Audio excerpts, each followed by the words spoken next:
Laudia Cynthia Bella pensiun dari dunia hiburan, ini film terakhir yang dibintangi ex Raffi Ahmad.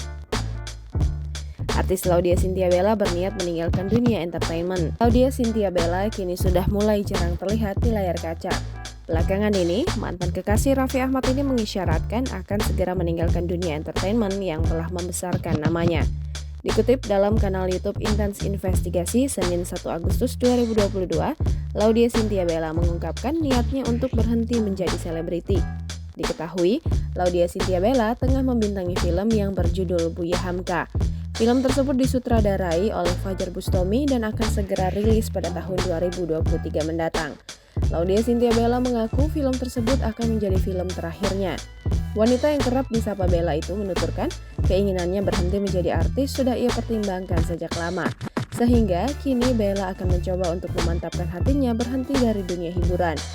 Kini Laudia Cynthia Bella mengaku sudah jarang menghadiri acara-acara besar di dunia hiburan.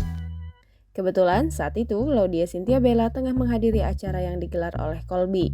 Diketahui selama ini Laudia Cynthia Bella tak hanya terjun di dunia entertainment saja. Mantan istri Engku Emran ini juga merangkap sebagai pebisnis, mulai dari bisnis baju muslim, kuliner, hingga produk kosmetik. Jangan lupa subscribe, share, komen, dan like ya!